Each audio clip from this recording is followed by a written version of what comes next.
So this is Mehera-Meher, um, where we left off last time. Mani recalled her sister-in-law's contribution.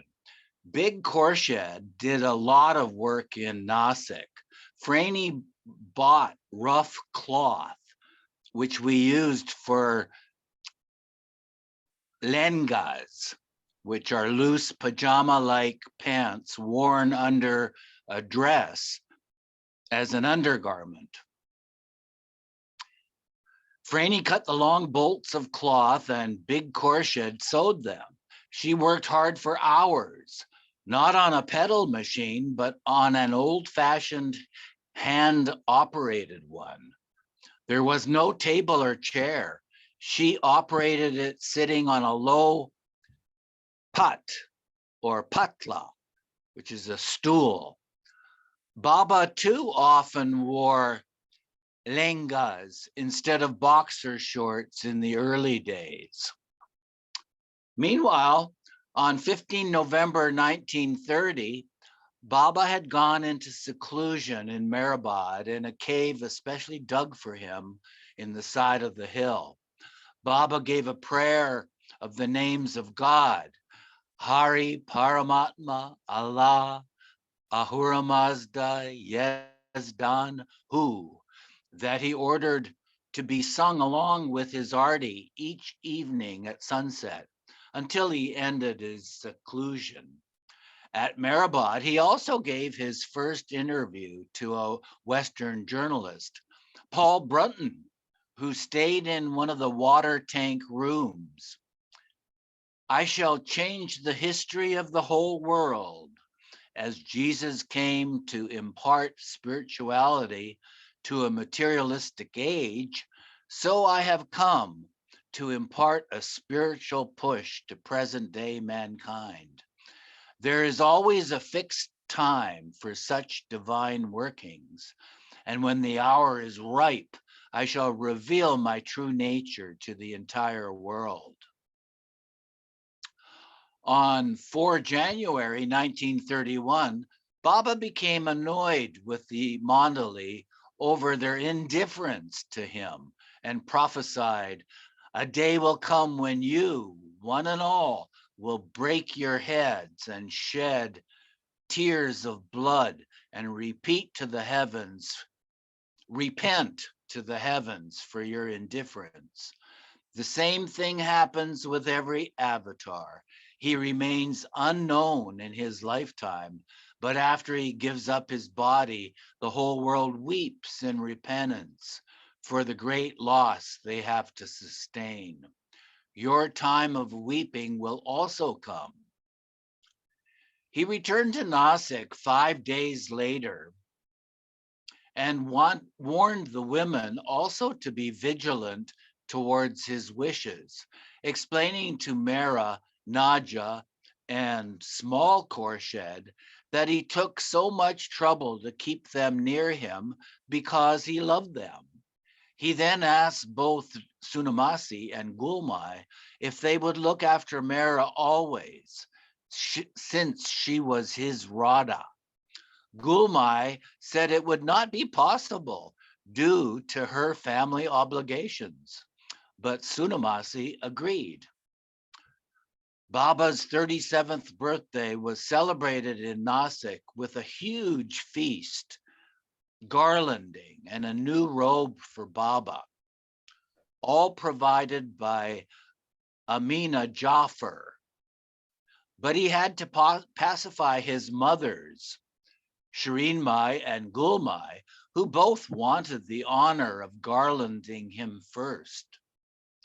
Baba made several trips to Bombay and returned to Nasik on 18 April, but only to say goodbye to the women.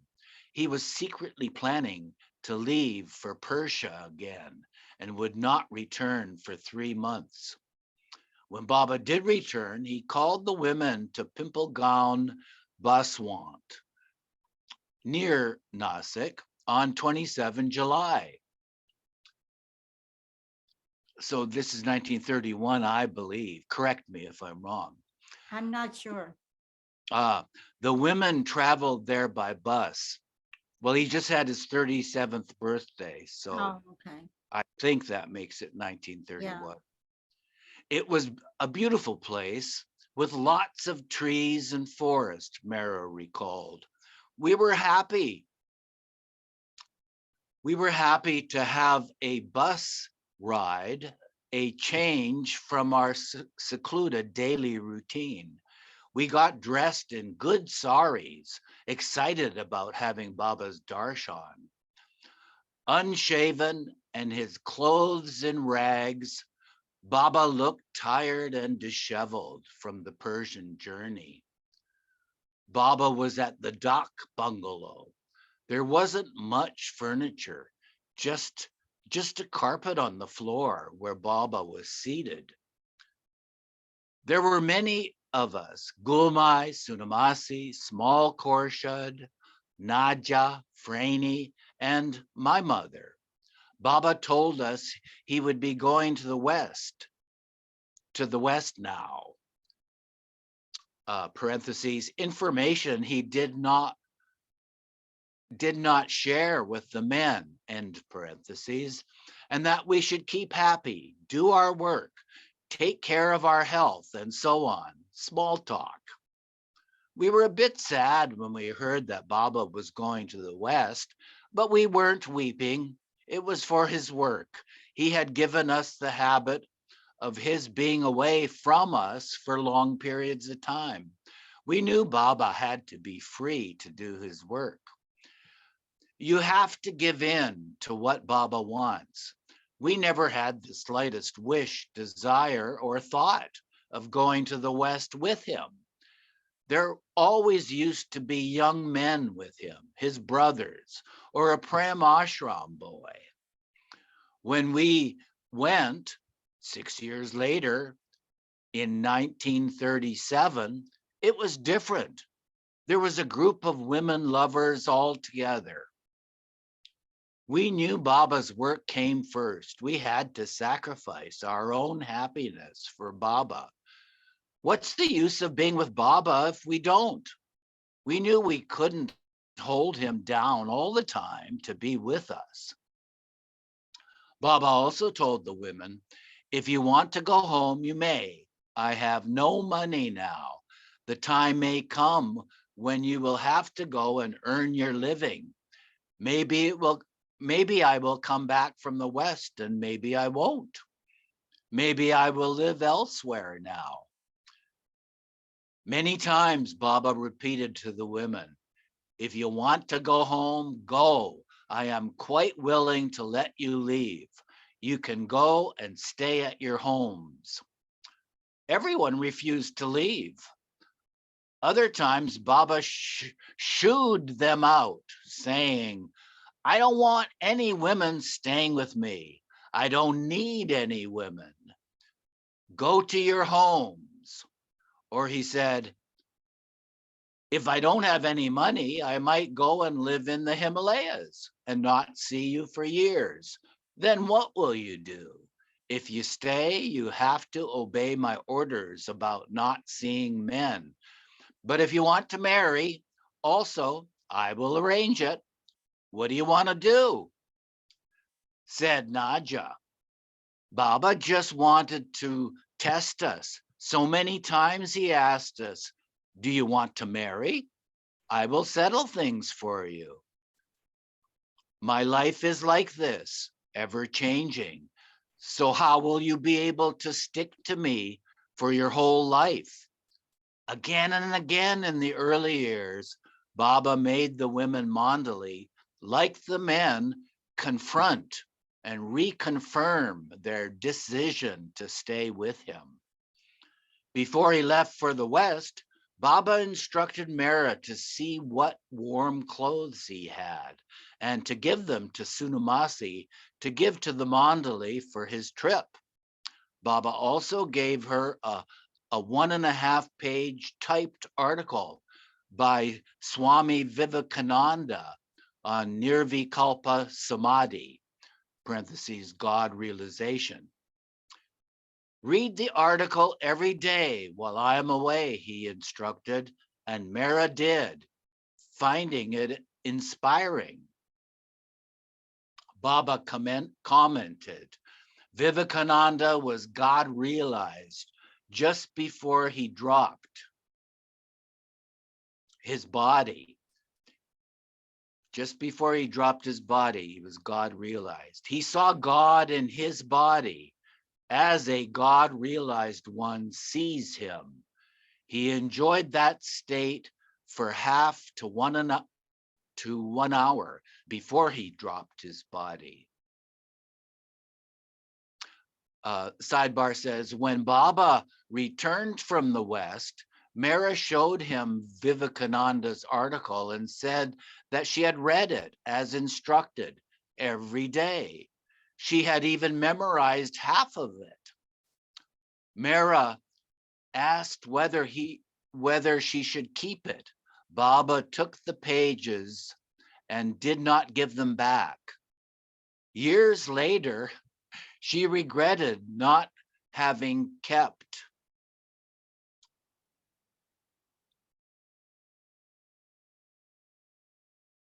a copy. Yeah. So back to the text, Mehera reported that Baba was very fond of Vivekananda, a disciple of the perfect master Ramakrishna, and often spoke of him. He told Mehera that what a fine person Vivekananda was, and described Vivekananda's eyes, how well shaped, bright, and expressive they were. Although the women were no longer at Meherabad, Baba kept Mehera in a spiritual atmosphere by giving her this meditation to do of reading Vivekananda, and by ensuring that she led a secluded life. The article in particular was given to her so that her mind would be occupied with something spiritual and not dwell on worldly things, such as her sister or her sister's family, for example. Baba's first visit to the West was to be Mehera's longest separation ever from her beloved Lord. It would be 6 long months before she saw Baba again. When Baba was away, I would be counting how many days until he gets back. On August 1931, Baba sailed on the SS Rajputana from Bombay with Aga Ali, Chanji, and Rustam for Meredith Starr's Devonshire retreat in England. From onboard ship, Baba sent the women a telegram. He did not usually send telegrams when he arrived in the West, but he wrote while there and informed them when he was back in India. Baba wrote to the women collectively, mentioning Mehera in particular in any letter. Mehera was still not allowed to write, and so never wrote to Baba when he was away.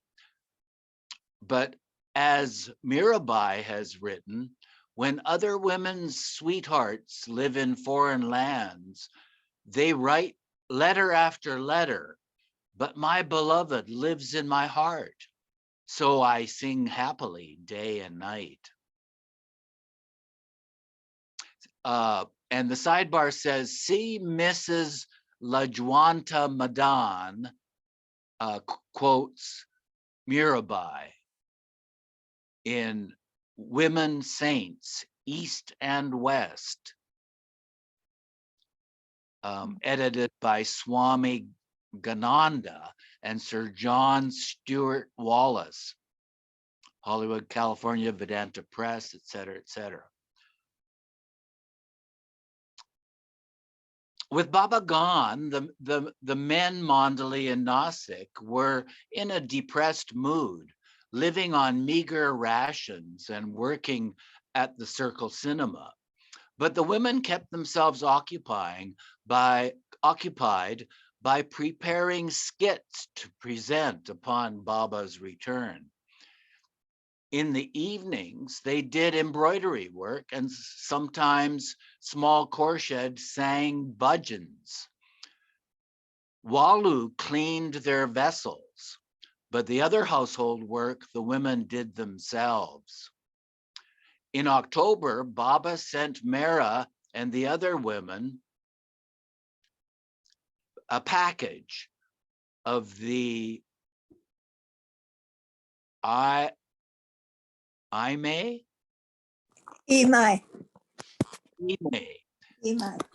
of himself taken in London.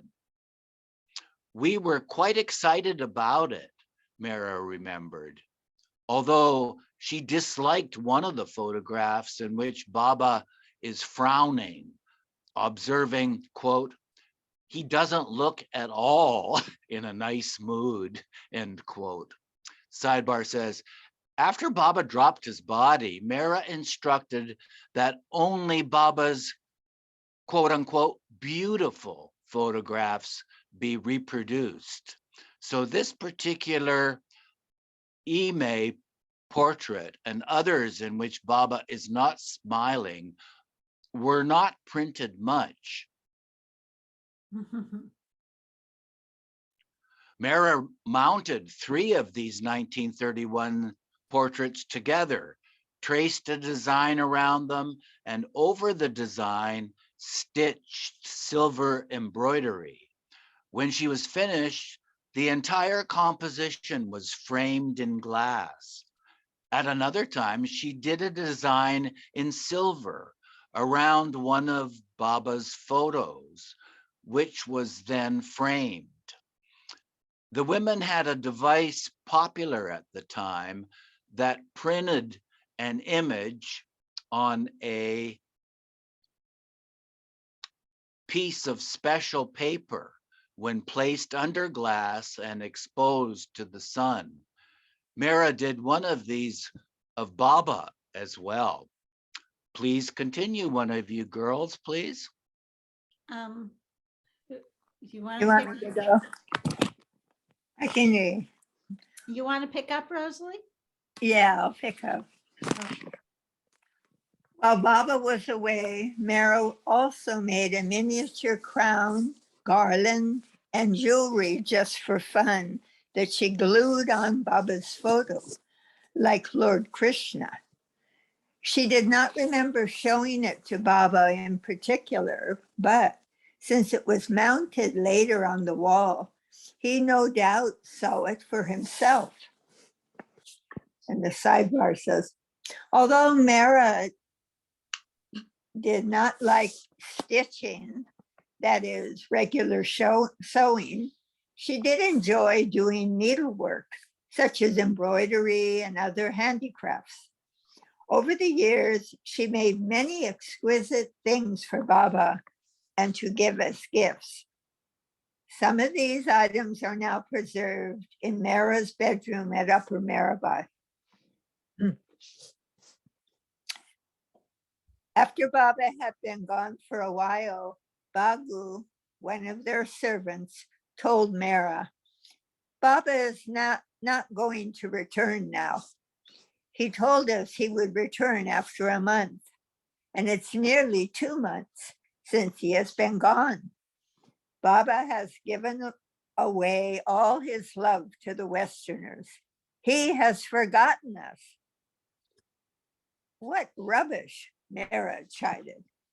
Baba has to stay in the West for his work. Bagu is not convinced. No, I think he loves his Westerners more.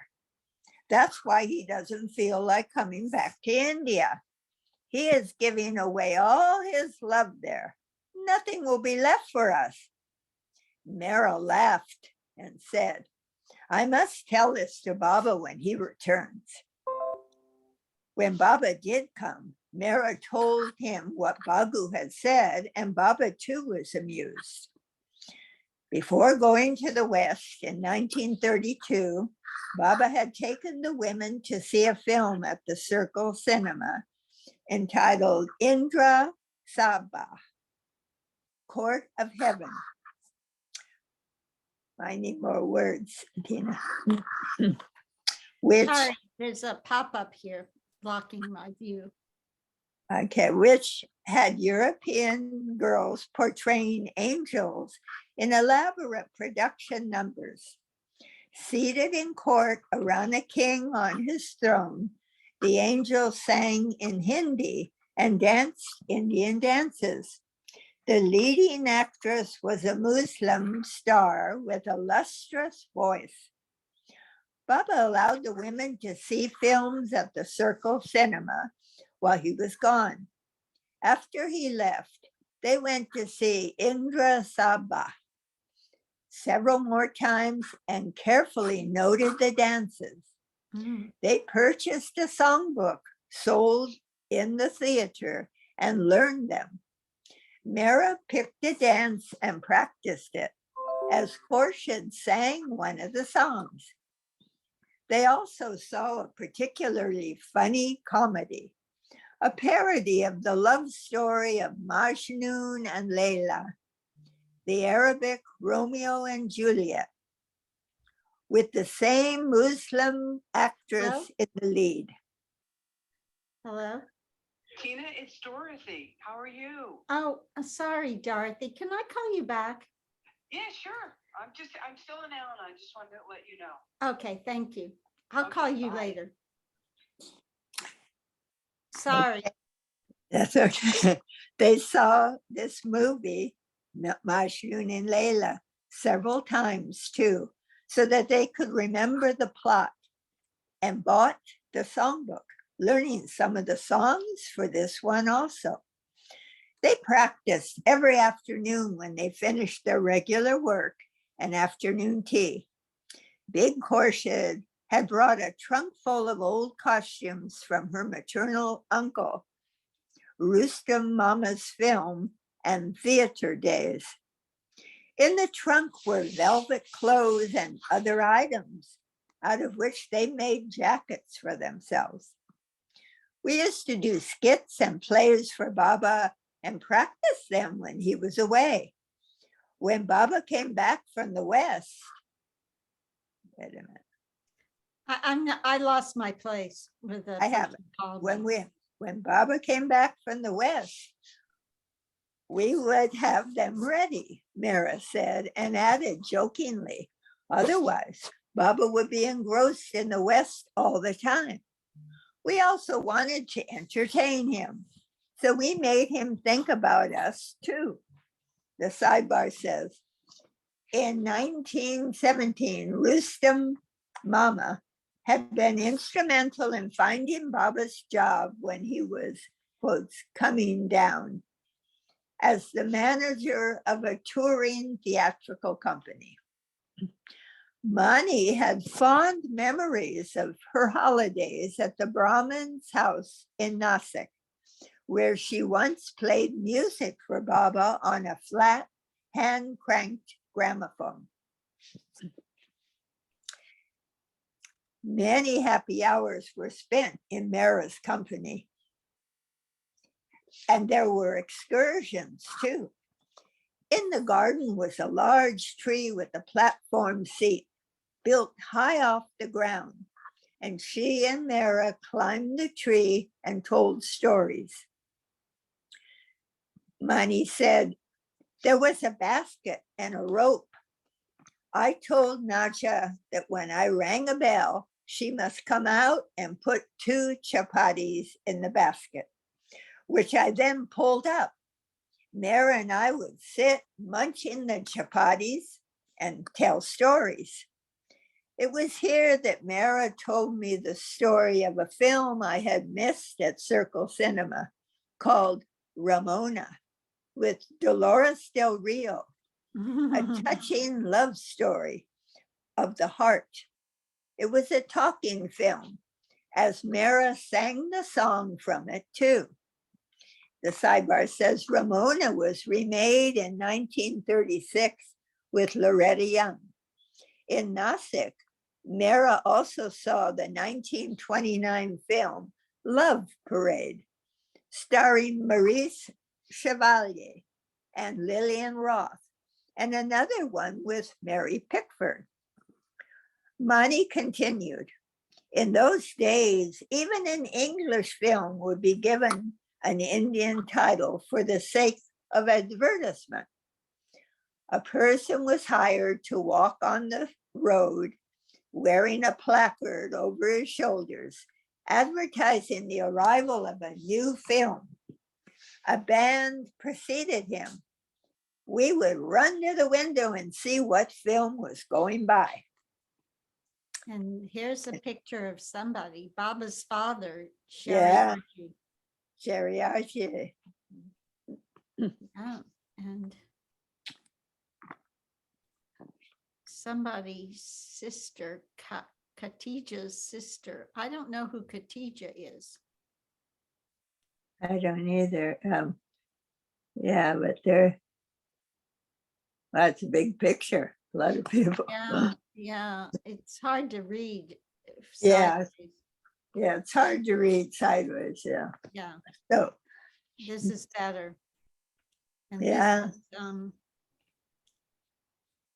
Franny, Mehra, Big Khorshid.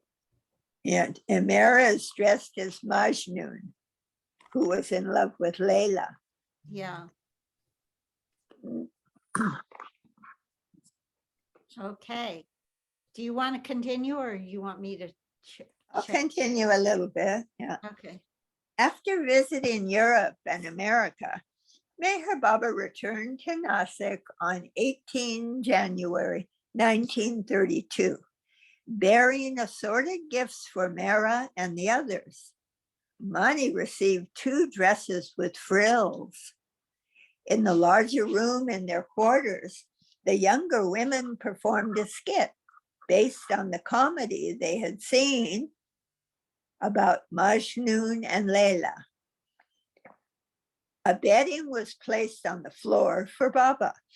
And besides those residing in the Brahmin's house, the only other audience were the female members of Ramju's family from the Pigeon House. In their Pigeon House. Do you know what Pigeon House is? Well, we read about it, but I just can't remember. I don't remember. Yeah. In their improvised theater, one person pulled open a makeshift curtain and came on stage again to close it between acts. Before the main play, the women sang a few Hindi songs from the movie and danced, dressed in full gathered skirts, decorated with artificial shining beads from the bazaar. Each did a dance to a particular song, acting out the words of the song through gestures.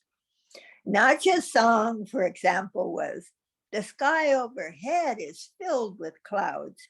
Come, beloved, let me garland you with them. I see you with a slingshot aiming at a bird." Naja took aim with a slingshot. "Stop your sport and look at me. I'm here. You have eaten pan. It looks beautiful on your mouth. It has stained your lips a ruby red." And the sidebar says, pan is a red colored concoction of spices and sometimes tobacco wrapped in a betel leaf and chewed after meals. And Mani liked it, but I don't think Baba allowed her to chew it. Another person danced alone to a throne where models of Baba's feet were enshrined. Then 6 of the women did an English dance number that they had seen in a film. They wore light pink shorts with long pink stockings, and on top of this, short dresses with frills. In these outfits, they pranced and skipped about as a gramophone record played. Baba was quite amazed at how they had transformed themselves to look entirely different from their usual ashram appearance. For the main play, Mehera had the part of the young man, Majnun, and Mani was the heroine, Layla. For her masculine role, Mehera wore a shirt and a mustache. Quotes, the mustache was not made from my hair. I made it from Baba's own hair with wire and stuck it on. Both big and small Korshad took part. Dolly was made to look like a patan, a stout Baluchi with billowing gathered trousers and a beard. It was all done expertly with much makeup. One person was a Qawwali singer, and there was a miserly Hindu who was forced to pay the Qawwal. I need more words. As he, and not just the Baluchi, had listened to his song, there was a tussle to get the money from him, and other scenes followed. During the skit, a costume change was required. While the others were changing clothes, Mehera quickly put on a dancer's costume and did a short dance with suitable gestures to the beloved. As small Korshad sang these lines, how long have I been standing at your door? Why don't you call me inside? Rain is falling and my sari is wet. Mehera wore a full skirt and around her shoulders an oadni with shining sequins. While she danced, she took off the scarf and pretended to wring it out with delicate, graceful gestures. A mother-in-law and sister-in-law are mentioned in the song, how they are unkind to the girl and scold her. As Mehera pointed to Baba, Korshad sang, let the whole world become my enemy, but don't you, beloved, ever turn away from me. Don't ever be cross with me. Always remain loving and kind. Baba clapped, saying he liked their performance very much. The skit itself was rather long, but Baba saw it all and found the production amusing. Quotes, I didn't expect it to be so good, Baba commented. It was so good that I want you to do it again tomorrow for the Mandali. This was a problem for Mehera. She did not mind dressing up and playing the part of a man, but she told Dina Talati, quotes, I'm not going to dance in front of men. When my part comes, you must dance. Dina was delighted to have the opportunity to dance before Baba.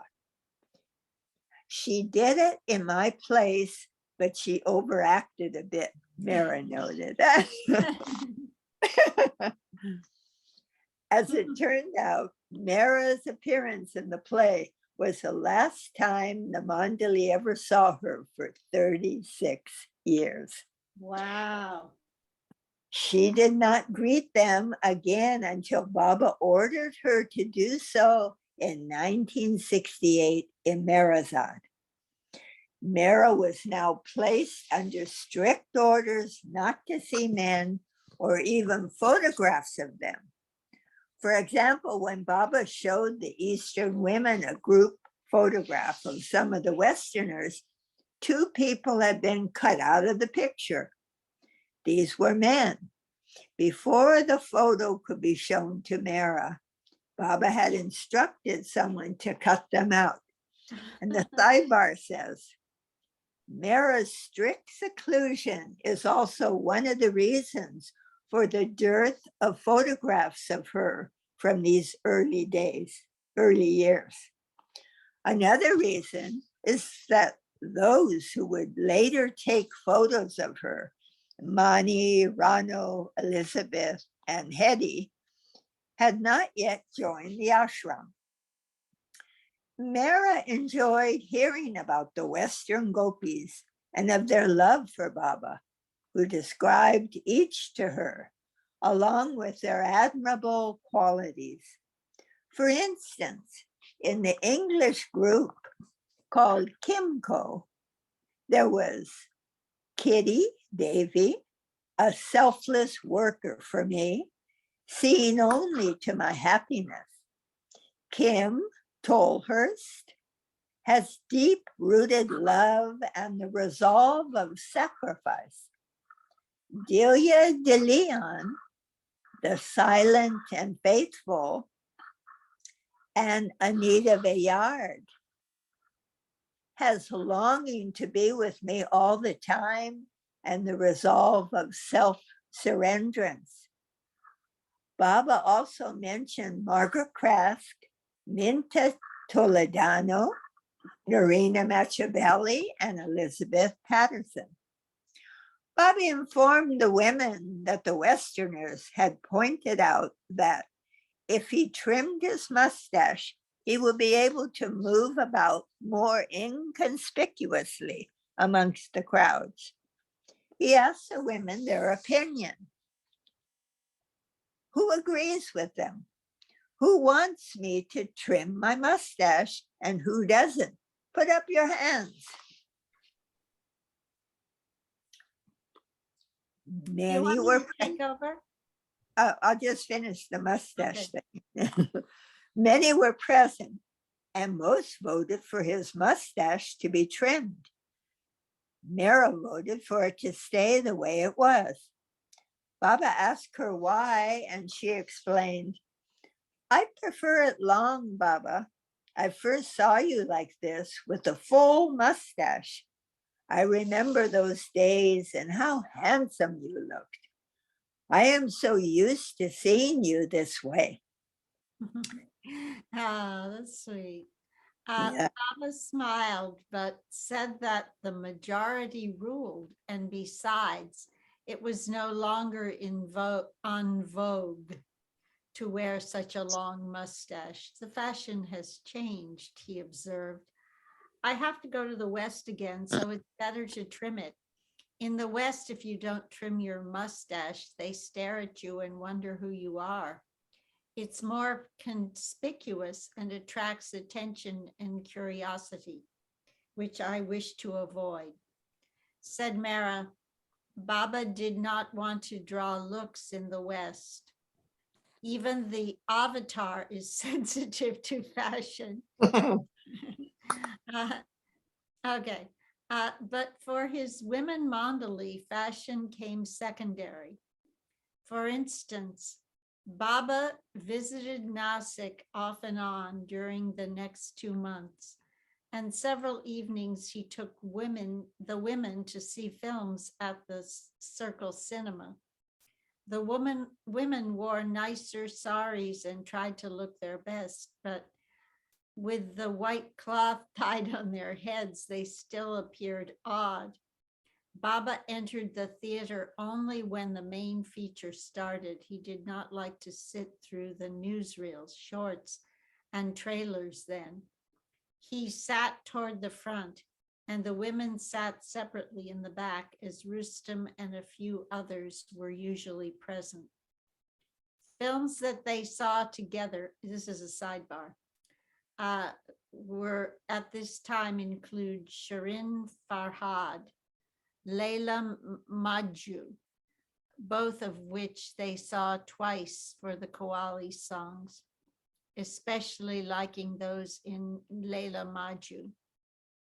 Later, they saw Sita Haran, Sita's kidnapping, and Puram Bhagat, oh my God, The Perfect Disciple, as well as 2 English movies, Tarzan, starring Johnny Weissmuller, and H. Rider Haggard's exotic romance, She.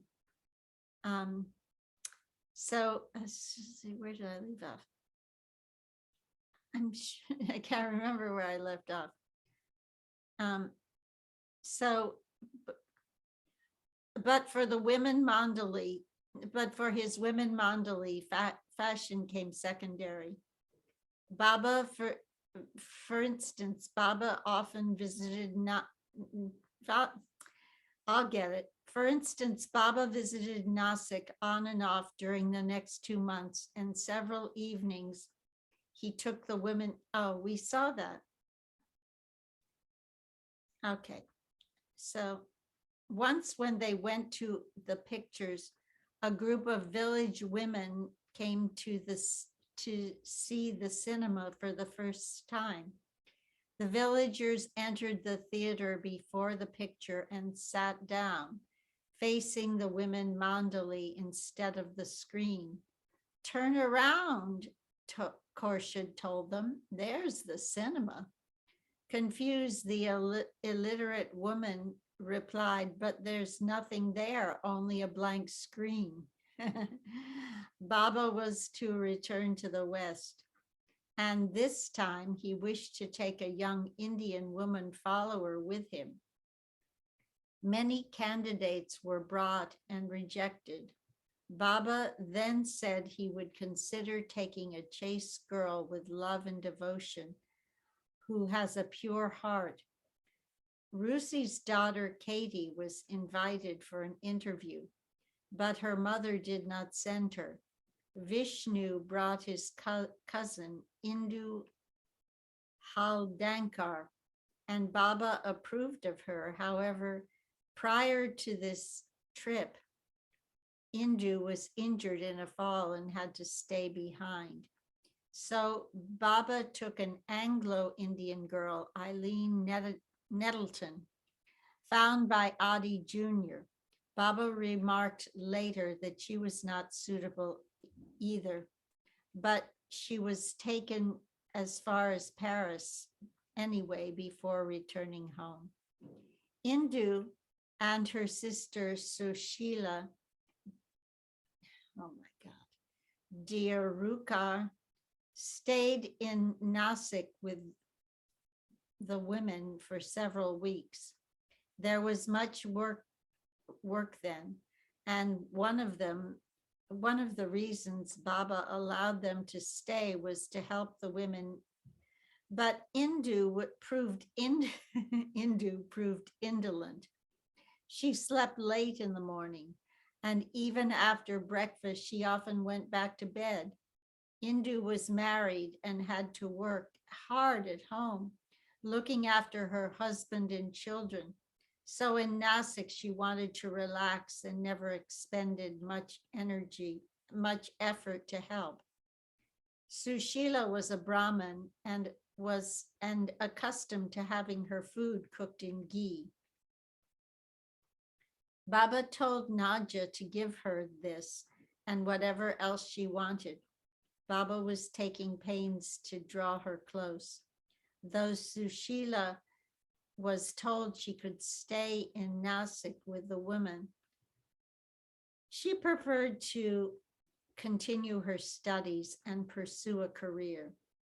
At the end of March 1932, Baba sailed from Bombay for England, returning after 3.5 months, having circumnavigated the globe, visiting Europe, America, and the Far East.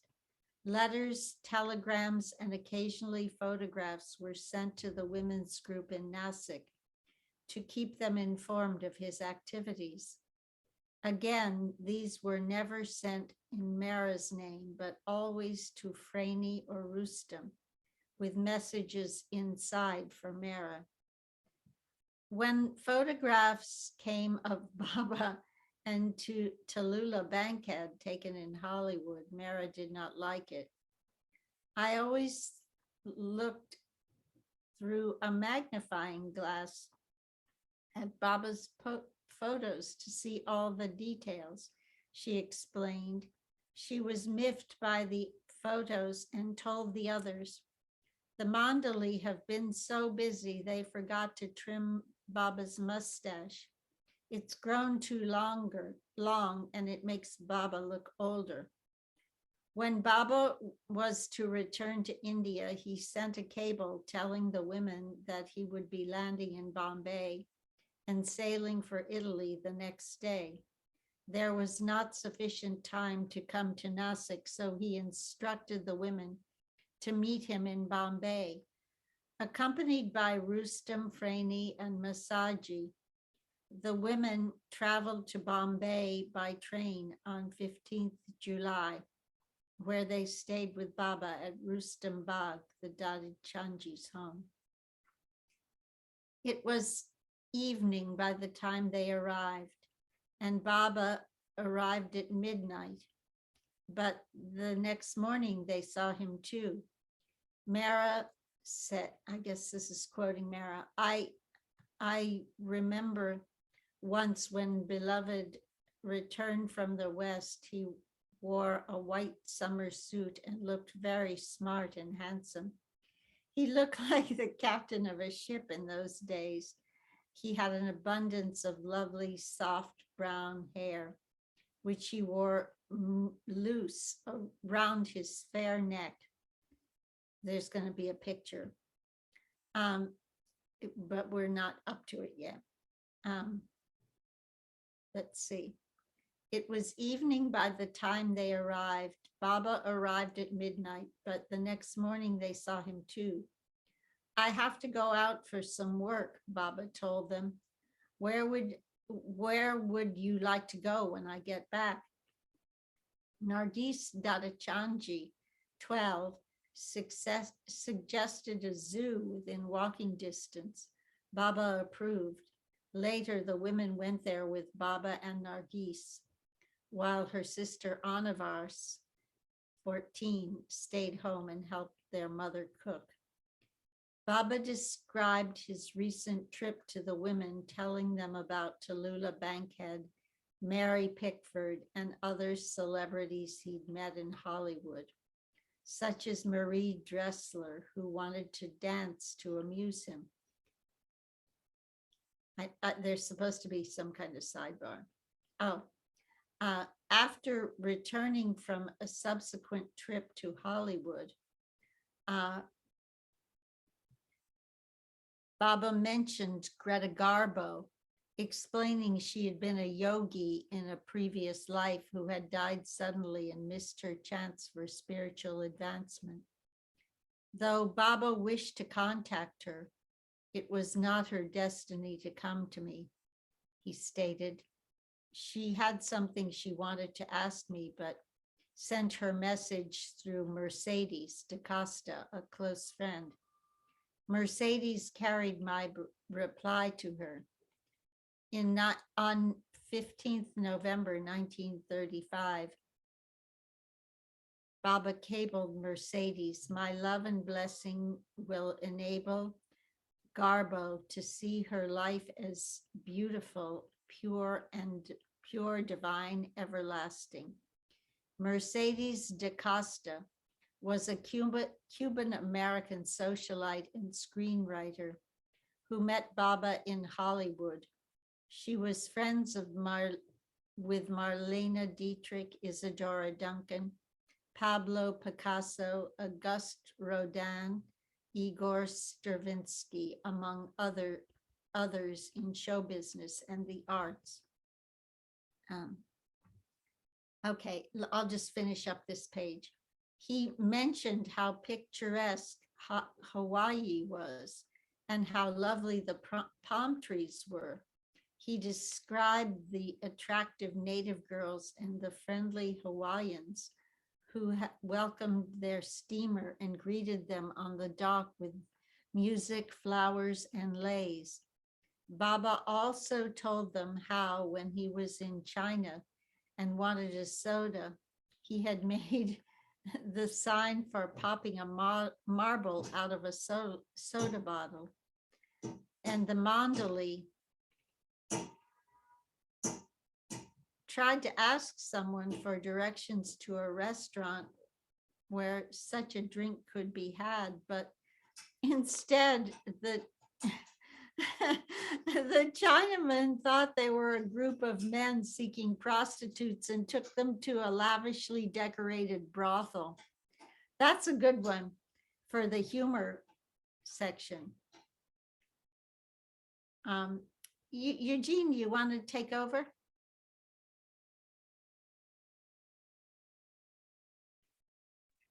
Anyway, those people were also blessed by Baba's presence, Mehera observed. Baba was amused when he told us this story. He had to hold his hand to his mouth to prevent himself from laughing. Mehera continued, Baba has been to nearly all of the nice places in America, even Hollywood. He had reasons to visit them, to sanctify and bless them. Baba was the perfect avatar for modern times. He enjoyed good food, good clothes, and good music. He traveled widely and loved not only India, but America and other Western countries also. On 16 July, Baba sailed for France. He had often spoken to the women of Saint Teresa of Avila, who loved Jesus deeply. St. Catherine was another of Baba's favorite saints, along with St. Francis of Assisi. During this trip, after spending time with his lovers along the Italian Riviera, Baba went into seclusion in a cave associated with St. Francis and afterwards explained, spiritually, a big meeting of spiritual personages took place here, the likes of which has never before been held. It is due to the great upheaval that is coming for the world. It will be the greatest upheaval of all times. He left for Egypt, where he visited the pyramids, the Sphinx, the local zoo, and a Coptic church in Cairo that contained a cave where Mary and Joseph had once stayed, and where Jesus had also come with his apostles. After traveling extensively for nearly 2 months, Baba arrived in Nasik on 5 September. Mehera commented, after his world tours, Baba came back and talked mostly of Cairo. I love Cairo, he said. It is so beautiful. It's one place I liked. So now I think that next time, I see. that next time when he takes birth, he might be born in Cairo. What exactly Baba liked about it, I'm not sure. Perhaps it was the Muslim architecture. Perhaps it was not too modernized and reminded him of India. The girls had prepared a concert for Baba, but before it began, all of the women dressed as Arabian girls with scarves, applied makeup, uh, like Arabian girls with scarves, applied makeup, and came on stage individually. A few of them danced as Small Corset and others sang backstage. We had to go out one by one and dance and pretend to sing, said Mehera. I did it in a very modest, gentle way, not flashily, but very prettily. I mouthed the words from the singer backstage and gestured gracefully to the song. Naja danced to a song that said, can you take over, please, Rosalie? Beloved, you look especially beautiful today with your garland of jasmine and roses. But these flowers are nothing before your beauty. They merely accentuate it. Krishna dancing with your chati, your pose as you frolic captivates me. Let's see. Eugene? Oh, Yeah. my mind is full. Can you continue? Oh, okay. Okay. Dolly was the shyest of the group and did not dance. Baba kept insisting that she must. So she did a few steps in the end. Then the main concert began. Mehera stated, "We were determined to entertain Baba. We thought he is going to the West so much, he will become too interested there. We must draw his attention to us also." But in fact, on his recent trip to Italy for the first time, Baba had told the Western lovers about Mehera and the other Eastern women. Now, Baba himself instructed Rustam to call a photographer the next day to take photographs of the women's group. He told the women to again put on their costumes, makeup, and jewelry for the photo, which he instructed be sent to the Westerners. The dancing girls repeated their performance also. Chanji kept up a correspondence with Baba's new lovers in England and America. And on 17 September, he sent them some of these photographs, a great honor. Chanji pointed out, since usually Baba never allowed photos of the women mandali to be seen by anyone. In his letter to the Western gopis, Chanji stated, "The joy of the Indian gopis knew no bounds when they found their beloved Lord once more with and amongst them after months of painful separation. And to celebrate his return, as also to make him happy, they arranged a fine performance, specially composed and enacted by them, and gave Baba a very good time and treat. 2 fine photos of these dramatic groups in their costumes that they wore during this performance are sent with this mail. The names of all are indicated against their pictures so that you will easily distinguish them. Baba's dearest Mehera, as you will find, outshines them all.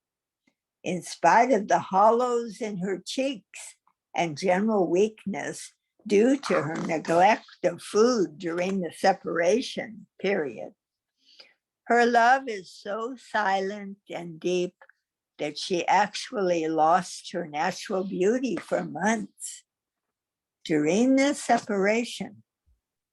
But her love for Baba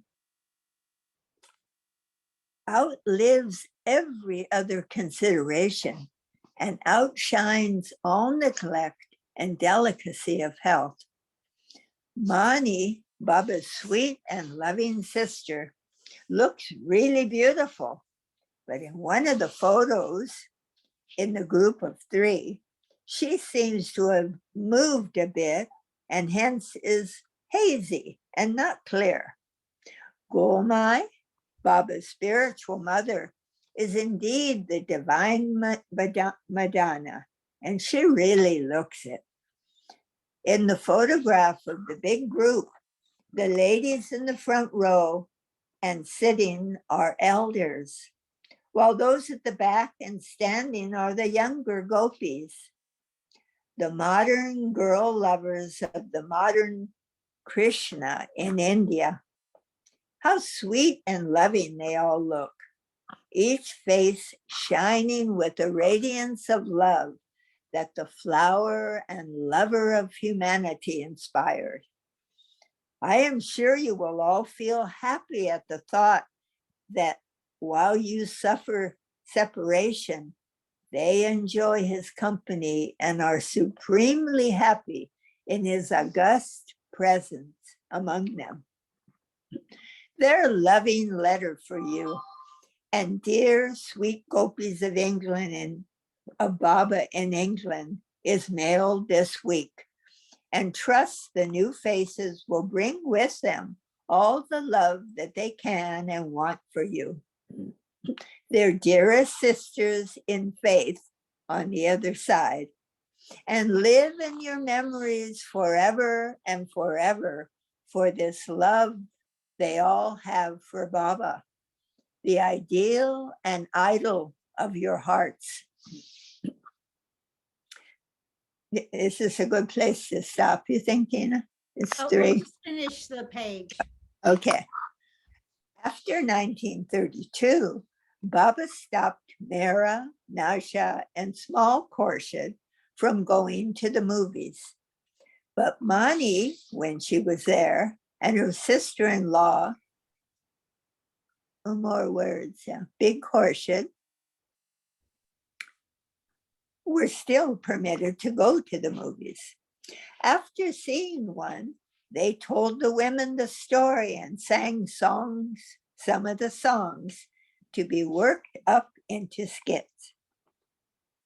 I'm trying to find where I'm saving this. Um, Can't find it. we're at a new page.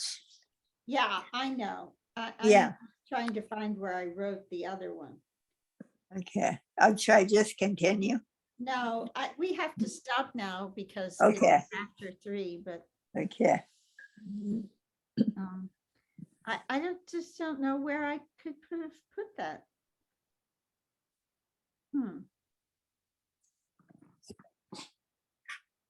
Okay, well, I'll start another one. And that's page 245, right? I can't see the page number from the screen, but you probably can see the whole page. There, 244. Yeah, and we could turn off the recording. Yeah, so just I was glad to hear Yeah. that about Greta Garbo. He didn't Well,